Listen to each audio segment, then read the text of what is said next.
5 सालों से 10 साल से केंद्र में भाजपा की सरकार चल रही है। अब आप जब सरकार को देखते हैं कि 10 सालों से चल रही है और मीडिया के मेरे भाई बहन जो दिखाते हैं, तो आप देखते हैं कि कितने बड़े बड़े इवेंट हो रहे हैं। G20 हुआ कि नहीं हुआ? सबने कहा देश का मान सम्मान बढ़ रहा है इससे, और तरह तरह के इवेंट होते रहते हैं जिससे कहते हैं कि देश का मान सम्मान जुड़ रहा है और बन रहा है। ठीक है, हम भी देशवासी हैं, हम भी खुश होते हैं जब भी ऐसा कुछ होता है। लेकिन मैं पूछना चाहती हूँ, क्या देश का मान सम्मान, यहाँ जो खड़े नौजवान बच्चे हैं, जो हमारे पुलिस वाले यहाँ तैनात हैं, जो स्टूडेंट्स हैं, इनसे नहीं जुड़ा है? क्या देश का मान सम्मान आपकी महत्वाकांक्षाओं से, आपकी उम्मीदों से नहीं जुड़ा है? आपको रोजगार नहीं मिलना चाहिए? जब आपका मान सम्मान बढ़ेगा तभी देश का मान सम्मान बढ़ेगा। आप चाहे अग्निवीर को देखिए, इतने सारे बच्चे गांव-गांव में यूपी में वर्जिश करते हैं, तैयारी करते हैं सेना के लिए। जब एक जमाने में एक ऐसी सरकार थी जो आपकी महत्वाकांक्षाओं को, आपकी आशाओं को, आपकी उम्मीदों को आगे बढ़ाती थी, तब आपको सेना के जरिए रोजगार मिलता था। आज क्या हुआ?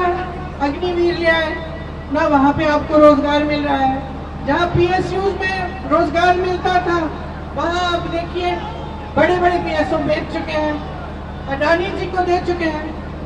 तो जो गरीब तबका है, जो आम जनता है, उसका क्या फायदा हो रहा है? गहराई में ये सवाल आप समझो और पूछो। देखो, नौजवानों के लिए रोजगार नहीं है। किसान तब भी सड़क पे बैठा था, आज भी सड़क पे बैठा है। गन्ने का जो खरीद का दाम है वो पिछले 8 सालों में 55 रुपए बढ़ा है, बस 55 रुपए। और आप बताओ, आप जब दुकान जाते हो सब्जी खरीदने, फल खरीदने, कुछ बनाना है घर पे, तो क्या होता है? आपको मिलता है? दाम कितने महंगे हो गए हैं, चाहे सरसों का तेल हो, चाहे गैस हो, चाहे सब्जी, टमाटर, आलू, कुछ भी हो। लेकिन जब आपकी बारी आती है तो आपका फायदा नहीं होता। चुनाव आने लगता है तो आपके लिए कह देते हैं लोग, एक बोरा राशन ले लो। तो जब तक आप गहराई में ये बात समझेंगे नहीं कि सरकार का कर्तव्य आपके लिए काम करने का कर्तव्य है, आपको रोजगार दिलवाने का, आपको मजबूत बनाने का, आपको शिक्षा के मौके दिलवाने का, जब तक आप इस बात को समझेंगे नहीं तब तक बदलाव नहीं आने वाला।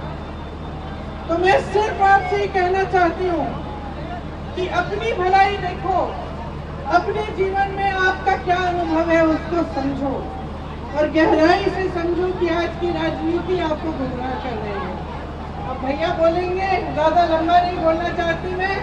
आप सबका बहुत बहुत धन्यवाद। ऐसा स्वागत किया आपने हमारा यात्रा का, पूरा दम आपने यात्रा में डाल दिया।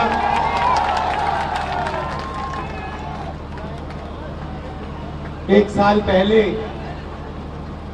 हमने यात्रा शुरू की कन्याकुमारी से कश्मीर तक।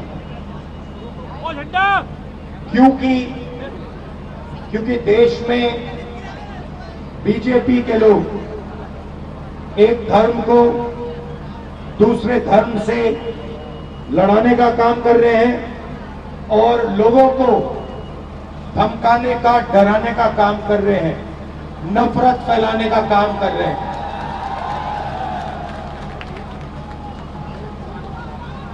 मैं आपसे पूछता हूं, अगर परिवार में लड़ाई होती है, भाई ठहर जाओ, अगर परिवार में लड़ाई होती है, एक भाई दूसरे भाई को मारता है, तो वो परिवार मजबूत होता है, कमजोर होता है?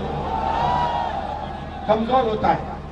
तो अगर देश को कोई कमजोर करता है तो देशभक्त का काम क्या होता है? देश को बचाना, नफरत को मिटाना, डर को मिटाना, हिंसा को मिटाना। यही लक्ष्य भारत जोड़ो यात्रा का था।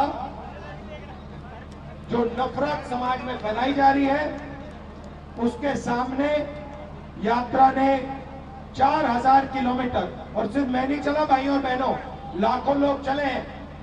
मीडिया में पूरा ब्लैकआउट कर दिया था, जैसे इस यात्रा को पूरा ब्लैकआउट कर दिया है। मगर देश के दिल के अंदर, आत्मा के अंदर, डीएनए के अंदर यात्रा का मैसेज गया। यहां पे शांत हो जाए थोड़ा, यहां पे बहुत सारे लोग हैं। यहां पे हिंदुस्तान में पिछड़े लोगों की कितनी आबादी है?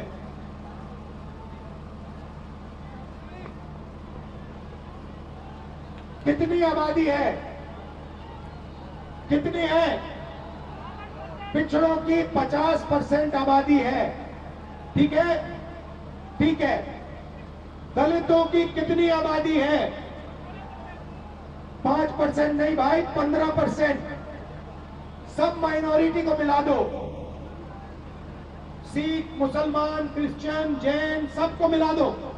इनकी कितनी आबादी है? 15%। आदिवासियों की आबादी कितनी है?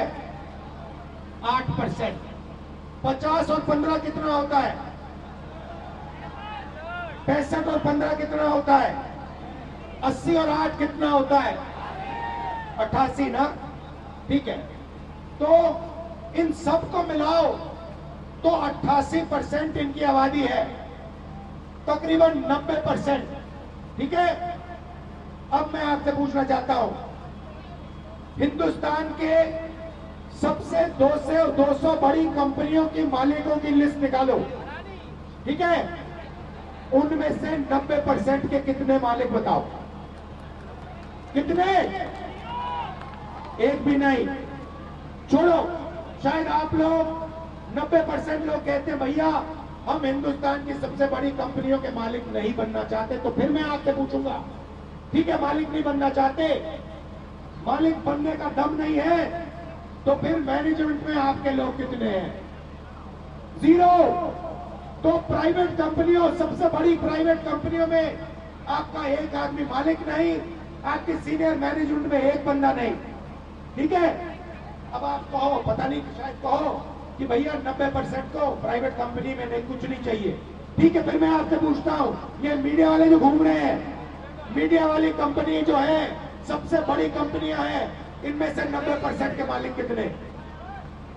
कितने? 0। ठीक है। बड़े बड़े रिपोर्टर के नाम देखो, ये सब के नाम लिस्ट निकालो, इसमें से 90% के कितने? कितने? 0। ठीक है। आप कहोगे भैया हमें हिंदुस्तान की सबसे बड़ी कंपनियों में भागीदारी नहीं चाहिए, हमें मीडिया में भी भागीदारी नहीं चाहिए। मैं कहता हूं गलत है, मगर शायद आप लोगों के दिल में यही है। तो फिर मैं आपसे पूछूंगा भैया प्राइवेट अस्पतालों की लिस्ट निकालो, डॉक्टरों की लिस्ट निकालो, इसमें आपके कितने लोग? कितने लोग? 0। फिर मैं कहूंगा भैया पता नहीं क्या हो गया, 90% ना प्राइवेट अस्पताल चलाना चाहता है, ना कंपनियों में भागीदारी चाहता है, ना मीडिया में चाहता है। फिर मैं कहूंगा ठीक है भैया, चलो आईएएस में आपके कितने? हिंदुस्तान के बजट को 90 लोग चलाते हैं। ठीक है। अलंकार, वो यूपी वाली लिस्ट निकालो, यूपी वाली ब्यूरोक्रेट वाली। हिंदुस्तान के बजट को 90 लोग चलाते हैं। ठीक है। मतलब पूरा का पूरा पैसा 90 लोग बांटते हैं। आईएएस अफसर है। ठीक है। डिफेंस में कितना पैसा जाता है ये निर्णय लेते हैं, अस्पतालों में कितना जाता है ये निर्णय लेते हैं, सड़कों में कितना जाता है ये लेते हैं। अब मुझे बताओ, हिंदुस्तान की सरकार के 90 सबसे बड़े आईएएस अफसर में 90% के कितने लोग? 3 ओबीसी, 3 दलित, 1 आदिवासी, 1-2 माइनॉरिटी के। आप जानते हो कि आप में से 90% में से बजट की कितनी भागीदारी है?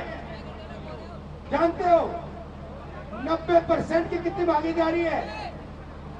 7%। 7% बजट आप कंट्रोल करते हो। अब मैं ये देखो, यूपी की बात करता हूं, मैं आंकड़े निकालता हूं। यूपी के बजट को सुनो, यूपी के बजट को 90%, यूपी की 90% आबादी यूपी के बजट को 62 अफसर कंट्रोल करते हैं, ठीक है? 62। अब मैं आपसे पूछता हूं, इन अफसरों में से 62 अफसरों में से 90% के कितने यूपी में? बताओ। मैं आपको बताता हूं भाइयों, मैं बताता हूं, ओबीसी की भागीदारी यूपी के बजट में 55% हो। आप कम से कम आपकी भागीदारी 4%, 4%, ठीक है? दलितों की 6%। भाई आदि लगातार पकड़ो। मतलब आपकी कहीं भी भागीदारी नहीं है। अगर आप समझना चाहते हो कि 90% लोग कहां काम करते हैं, दलित, आदिवासी, पिछड़े, माइनॉरिटी के लोग कहां काम करते हैं, मैं आपको बताता हूं। इस देश में आपकी जगह मैं आपको बताता हूं। आप मनरेगा की लिस्ट निकालो, उसमें आपको सब पिछड़े दिख जाएंगे, सब दलित दिख जाएंगे, सब आदिवासी दिख जाएंगे, सब माइनॉरिटी दिख जाएंगे। आप कॉन्ट्रैक्ट लेबर की लिस्ट निकालो, शानदार, बिल्कुल शानदार, क्योंकि सच है, सच शानदार होता है। आप कॉन्ट्रैक्ट लेबर की लिस्ट निकालो, आप सफाई कर्मचारियों की लिस्ट निकालो, आप कॉन्ट्रैक्ट लेबर की लिस्ट निकालो, उसको देखो, उसमें आपको मिलेंगे दलित मिलेंगे, आदिवासी मिलेंगे, माइनॉरिटी मिलेंगे, पिछड़े मिलेंगे। ये सच्चाई है हिंदुस्तान की। बहुत बहुत धन्यवाद, क्योंकि मैं सच बोलता हूं। अच्छा, जेलों की लिस्ट निकालो। जेलों की लिस्ट में आपको पिछड़े मिलेंगे, दलित मिलेंगे, आदिवासी मिलेंगे, गरीब मिलेगा। एक अमीर व्यक्ति आपको हिंदुस्तान की जेल में नहीं मिलेगा।